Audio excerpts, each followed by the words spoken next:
always ask why. That has been my favorite question since I was a child. Why do I have to be friendly? Why do I have to be kind? Why do I have to share my toys? I don't want to share. But then once you learn why, it's easier to cope, right? I remember the first time I got cheated on, I was just sharing this with a friend the other day. I just wanted to know why.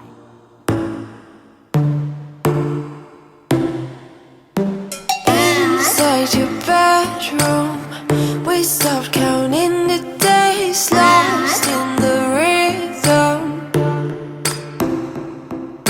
Physical silence, no need to speak a word, laying here beside me. Don't wanna move too fast, your lips on my flask, sipping on your love, sipping on your love. Welcome back to the World of Wellness podcast, hosted by your favorite wellness coach, the Taj Factor. So, I just want to start every episode with basically like a minute of mindfulness. So, I want you to walk with me as we put down the day this far. Okay. Take a deep breath in through your nose, out through your mouth. Let your shoulders drop. Let your jaw unclench, right? Roll your neck a little bit. And just be still. We're going to start the episode, but I just want to bring you present because there's something in this episode that you need, and I don't want you to miss it because you're worried about all the things that have happened so far in your day. So I'm going to give us a few more moments just to take a few more deep breaths. In through the nose, out through the mouth. Shake it off. Be here with me now. Okay? Now let's get right into it. So, welcome to episode 1, titled A Lifetime of Deaths. I'm excited. I'm very excited. Okay? If you can't hear it, I am smiling right now. So, the first thing I want to mention is the fact that the very nature of life is impermanence, right? When you look outside, just think of even the seasons changing. When you think of spring versus winter or fall versus summer, it looks a lot different and it also feels a lot different, right? That's intentional. So think of the butterfly. Think of the trees, how they look in one season versus another, or how they look before big storms or after. And then lastly, I want us to consider the life path of the butterfly, right? The ultimate symbol and image of metamorphosis. Going from being a little caterpillar, just chewing through leaves and stumbling along its path to finding itself winding up in a cocoon, right? In complete darkness. So going from the light to the darkness, and then having the struggle to strengthen its wings enough to fight and get out of the cocoon to become what we know as the most beautiful butterfly. And whenever I picture a butterfly, I always picture a monarch because that's like the only name of a butterfly that I know also. So that might have something to do with it. But, right, nature always gives us an example, a perfect example of how life should be lived. So then we can also think of real versus artificial things, right? If I had a plastic apple here and I had an organic apple and I sat them on the same table for the same amount of time, if I come back in a week, they're going to look very different because living things change. Real things change, right? Nothing real lasts forever. Nothing living lasts forever looking the same way that it looked at its conception. Even humans, right? So the last thing on that nature segment is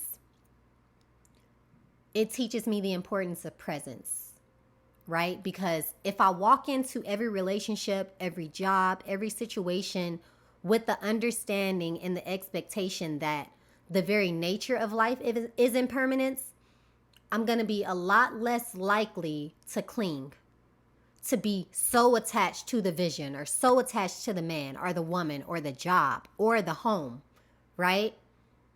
If I walk in expecting it to end one day, that alerts me to be present. It reminds me that presence is supreme because you don't want to miss one moment, right? I want to take in every last drop of every moment, every interaction that I have with this man, right?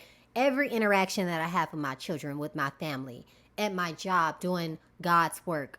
I want to take in every moment and savor it because I know that I'm getting emotional because I'm thinking about like how death happens and we say, oh, I just saw so and so yesterday. And it's like, yeah, but did you see them?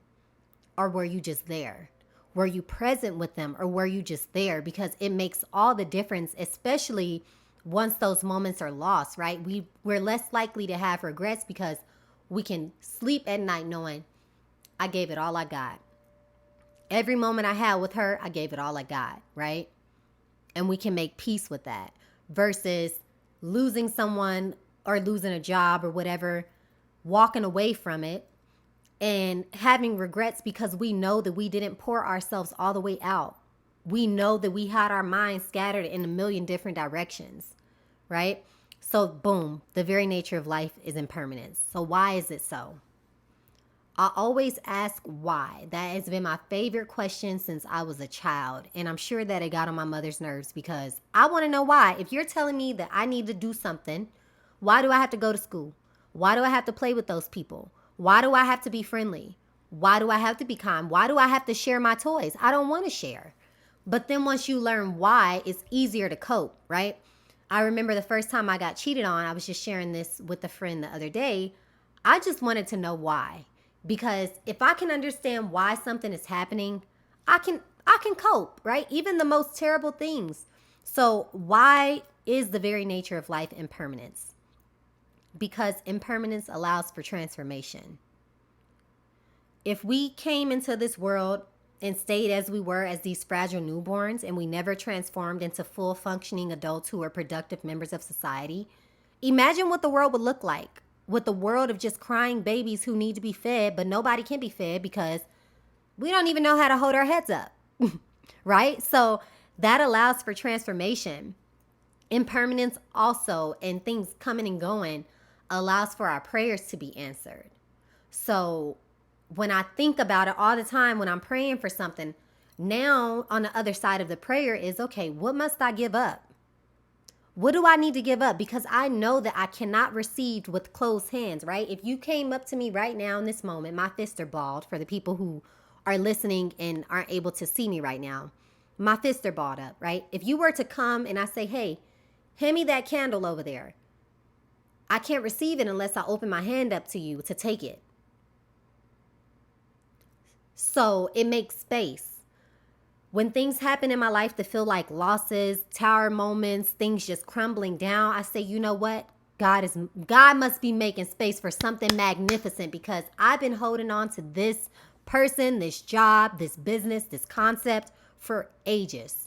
And once I started praying, things started to fall away from me. Things started to walk away from me. So that just means that what I'm about to receive is so big that God said, well, baby, we got to move some things around. We got to rearrange it. We got to change it. Because you cannot be praying for the new when you just want to cling to the old. It just does not make any sense conceptually. And so when we have a life full of stuff and we're praying, we got to be willing to rid ourselves of some stuff.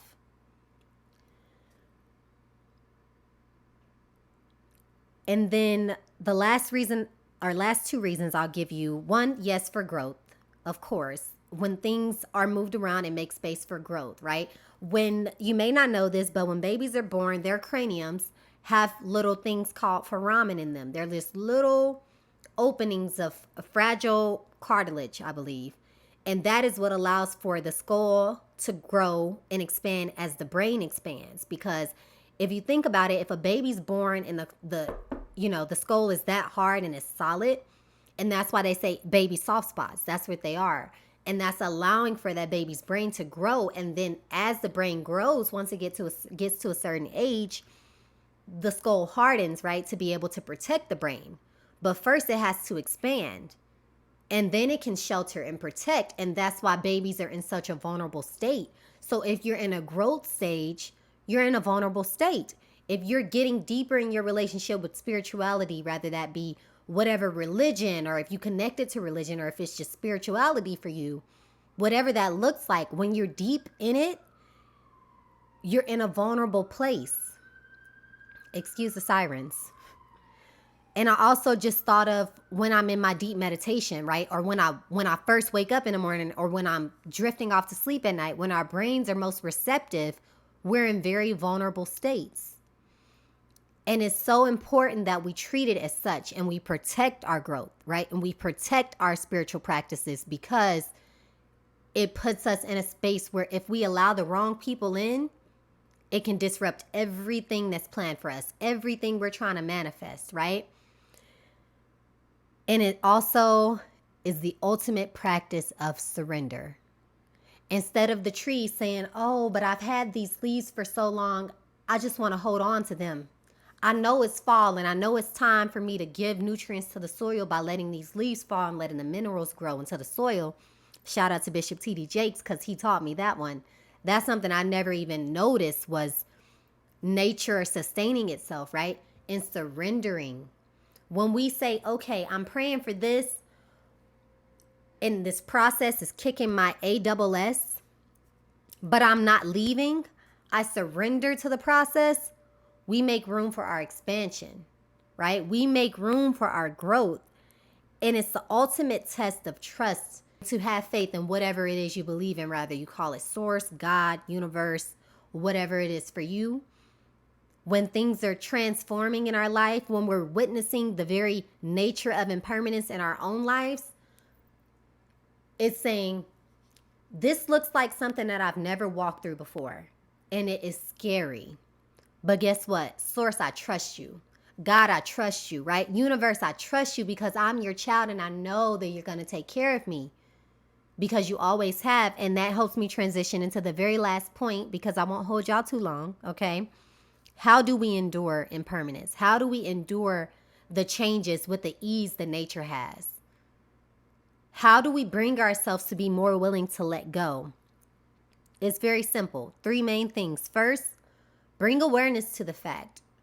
When you feel yourself shifting, when you see your life changing and it's uncomfortable and it feels unbearable for you, take 3 deep breaths and then take a step back and then press play on this podcast. And remember, she said the very nature of life is impermanence. That means that nothing is supposed to last forever. So if something is leaving me right now, I need to let it.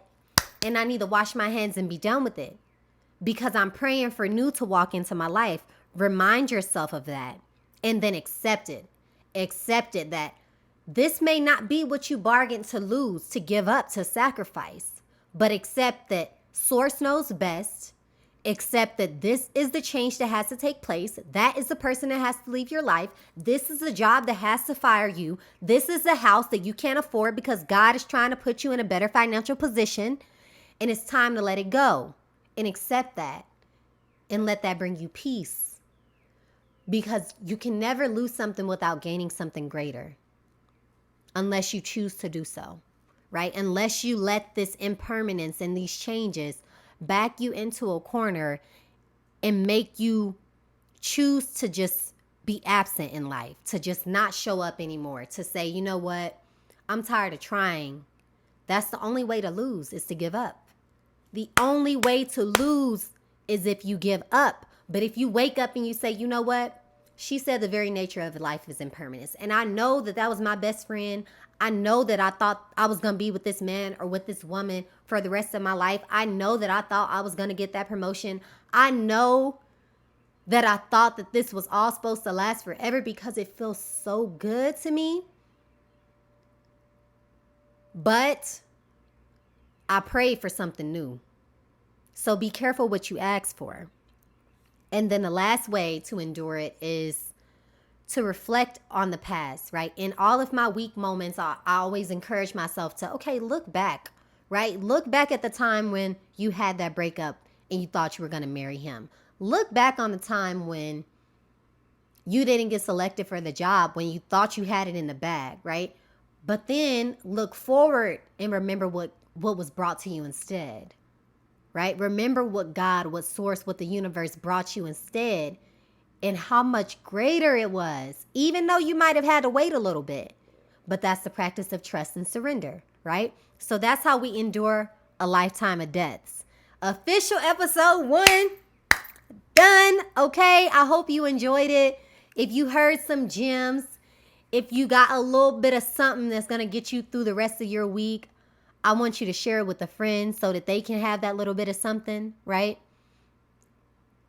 And I want you to know that it's all going to be okay. There is nothing that happens that is not supposed to happen. Nothing, even the things that feel most treacherous and terrible. If you make it to the other side of it instead of focusing on the suffering, and sometimes, let me tell you this, sometimes in all that movement, it can feel chaotic and it can make you want to curl up in a ball and give up. I've done it multiple times. I've given up on life multiple times. But there's always a little fire, even if it's the tiniest flicker of light inside of us that says, get up from here. You gotta get up from here, right? And sometimes all you can do is lay there. All you can do is lay there in your sorrow, lay there absorbing the moment, absorbing the loss, right? Looking at all the damage, and be there, but don't stay there. Take some deep breaths, shake it off physically, shake your body, move that energy off of you, pray it off of you, shout it off of you, speak it off of you, get up and keep moving. Keep moving forward, okay? You may not be where you want to be yet, but it's because, for one, you're learning surrender. For two, you're learning how to let go. And for three, you're expanding to make space for all the beautiful things to come in. So I'm going to leave you with that, okay? I love you so much. Thank you for tuning in. I hope you enjoyed it, okay? Your favorite wellness coach, your favorite podcast, The World of Wellness, signing out. Remember to rate it 5 stars wherever you listen to your podcast. If you're watching this on YouTube, give me a thumbs up because I know you felt it in your chest, honey. Don't be selfish, okay? Reciprocity, reciprocity. And the last thing, follow me on Instagram, wherever you are, Facebook, whatever, at The Taj Factor. And if you need a wellness coach in your life, visit coachmelwc.com. Okay, I'll see y'all next week. I love you. I love you. I love you. Stay kind, stay true, stay focused. Your favorite wellness coach, signing out. Peace.